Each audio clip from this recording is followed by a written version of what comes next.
Wow, what a fun and interesting day in the market again.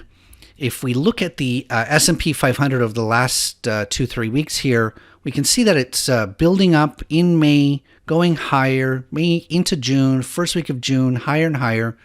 That's where a lot of the bulls a lot of the bears, got pushed out of the market, where it's sort of like, okay, well, this thing is just not stopping. And then in the last week or so, we started to see some of that turbulence. It's gone too far, too fast, overbought condition. News is starting to come out. We're seeing, the virus is spiking in now like 20 something odd states. And so there's some trouble coming ahead. And so the market started to get a little choppy here, gone down 4 times last week. Today was looking to be a big down day too. When we opened up the market, the futures were down a couple hundred points. And throughout the day, it was down 200, 300, 500, 800 points at some point. And then it worked its way back to a positive of 100.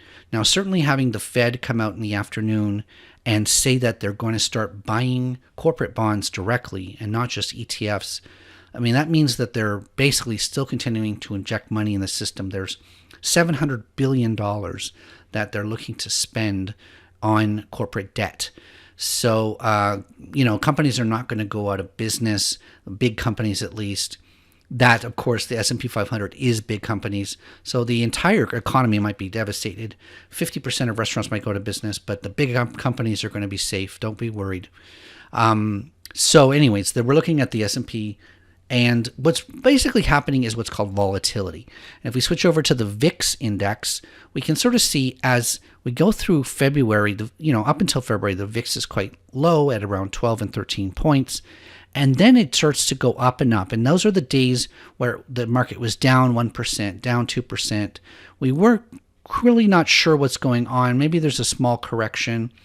The market hit its all-time, not all-time low, but this low from this year in the third week of March. And we can certainly see the VIX spiking around that time. The volatility basically came back down. There was some more predictability in the markets as it was going up and up and up. But in the past week, volatility is starting to return. Now, at 34, we're still not, we're still not spiking in those 70 and 80 range. But if it starts to go up into the 40s and into the 50s, that's certainly going to be an interesting time to see. Those are going to be the plus 3%, down 3% days on the market again. Now, what happened? Yesterday, I created a video and I said I was going to hold on to my options trades for a few days. I was waiting for June 19th for everything to expire. Most of them were in the money, and I was just going to let it expire. I ended up watching a bunch of videos yesterday. A lot of them were from Tasty Trade, talking about managing winners. And this one particularly spoke to me. There's a test that they did, or a back testing, that showed that if you took your profits at the 50% mark, you actually went from a 79% chance of success up to 91% chance of success. And so adding a 12 plus percent to your chance of success. And your days being held was cut from 45 to 26, so that's like 40% fewer days, and your profit for day went up by 50%. So all of that stuff basically convinced me that 50% should be my target, and I probably made a mistake by not having that as a target going into these trades. So I think from this point forward, I'm going to set 50% as my take the money off the table target. Now, another thing going on is the last week before expiration is a very choppy week. And I said this in the video, but now we got some sort of proof where it's like there is additional risk of, you can see, let's go back one, trades that were profitable, up to 50% profit, 75% profit, suddenly become unprofitable at expiration.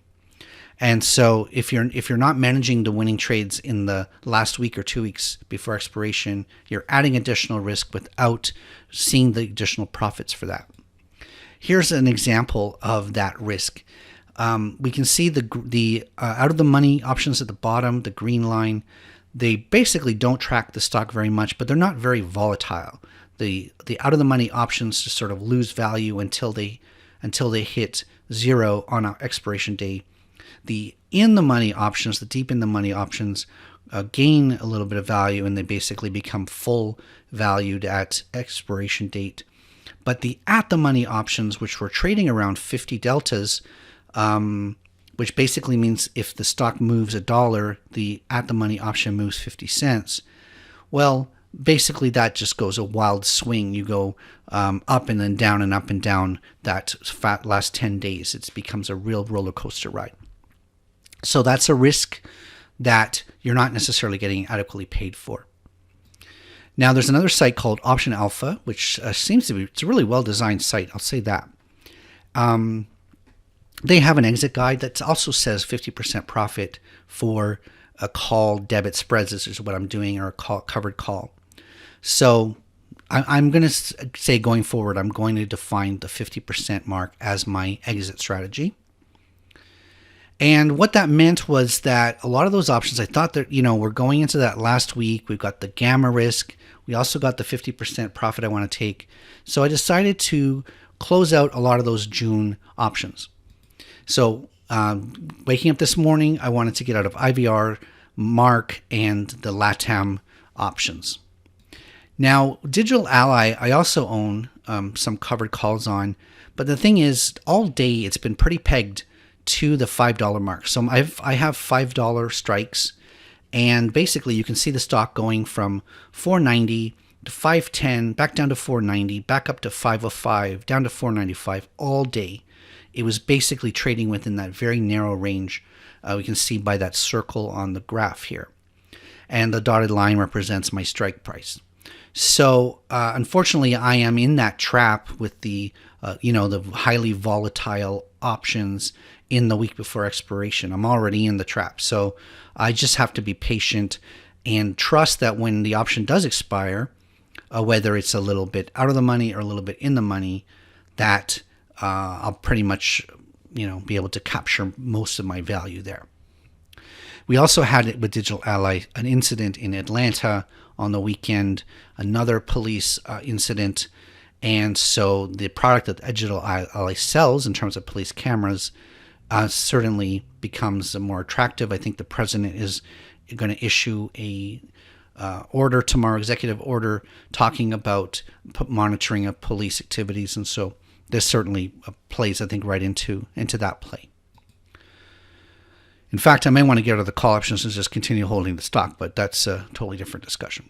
So first off, I closed out IVR, and I'm going to admit right now I messed this up. I should have handled it better. I got to get better at closing out trades. I'll remind you, this was only a few days ago, 5 days ago. So today's Monday. So on Thursday, that I said I was buying 100 IVR, and I sold a call on it, and I had this expectation of max profit of $169 and a max loss of $430. I did that calculation. Again, this is from last week, of 39% ROI in those 9 days, right? $169 in profit for $400 of risk. Well, if you add that 50% profit angle to it, I should be happy with $84 in profit. And so going forward, like I said, I'll aim for that and not for the full 169. But when I sold my IVR today, the market was down. Like I said, we were down in the 200, 300, 400 point range. IVR was down. IVR is Invesco Mortgage. They're a real estate lending company. They own real estate, I believe, too. So I just knew if the virus comes back, there's spikes of cases all over U.S. now. Worldwide, the virus is not dropping any. It's continuing to be a problem worldwide. So I just thought, well, maybe I don't want to be holding this company anymore. It's a profit. So first of all, being able to exit a trade with a profit, I should be pretty happy with that. Profit's better than a loss any day, even if it's not as much as I wanted to target. And when you do the percentage, so the 50% mark would have been 19.5 ROI in those 9 days. Closing the trade after 5 days gave me 7.7%. I mean, that's pretty good for 5 days. It's got some sort of 20,000% return annualized, which is nonsense. But still, 7% after after 5 days is pretty good. I'm not totally unhappy with that. So that was IVR. So the other one is Remark, which they do thermal imaging, and this is another virus play where basically they're developing devices that can tell when people have elevated temperatures. And so that's, I mean, again, another thing where you're going to have airports, you're going to have stores. When this economy reopens, there's going to be some people who are going to elect to, companies having elect to thermal imaging and temperature checking, businesses, offices, things like that. So I think Mark's a great play, and I've even bought some more Mark today separately. But in this trade, I bought 400 shares at the beginning of June, sold the call on it, reduced my cost basis on that. Then I bought it back. So today I took that 46 cent call that I had sold and I bought it back for 20. So there was a 26 cent profit on that. And then sold the July call. So I basically rolled it forward a month for the same strike, reduced my cost basis from $2.49 on June 1st to $1.68 today. Mark is trading for $2.22, so it's actually fallen a bit since when I bought it. But because my cost basis has fallen too, then I have an unrealized profit. So I'm going to let that'll be an interesting trade. Again, the stock has been pretty solid through the ups and downs of last week. Again, we're losing a little bit of ground here, but I'm comfortable. Now, I said in the video yesterday that they have earnings coming up in 2 weeks' time. I think they'll be okay. I think I'll be holding. I changed my mind on that. I'll probably be holding them. The last stock that I was clearing out today was LATAM, which went into bankruptcy and then got delisted.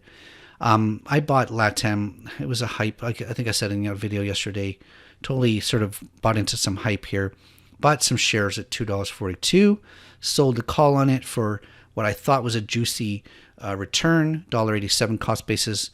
And then I had to buy them back. I bought them back at 5 cents. So actually I made that $50 per call, around $250 on the calls. Now, unfortunately, LATAM has fallen. Of course, it's been delisted, and so a lot of people can't buy it. I don't think Robinhood or Wealthsimple people can buy it off of the pink sheets. So I have an unrealized loss there. I had a viewer who said, why don't you hold on to it? LATAM is a very popular airline in South America, and they'll figure out their debt stuff. They'll restructure it, and they'll come back. And so they're not like Hertz, which is in bankruptcy, but it's in debtor in possession, where Hertz is just selling everything off. And when Hertz is done, your stock will be worthless. LATAM has a chance of coming back. And so, for, again, it's $1.69. I mean, should I sell it or should I just hold on to it? I'll hold on to it until until something becomes a bit clear. Anyways, once again, another 12-minute, 13-minute video. But that's my day on the market. Hope you had a great day. Thanks a lot for subscribing. If you have, hit the like button. Is there any stocks you want me to take a look at? Any kind of covered calls or option spreads? Let's look into it. Let's talk about it. Thanks.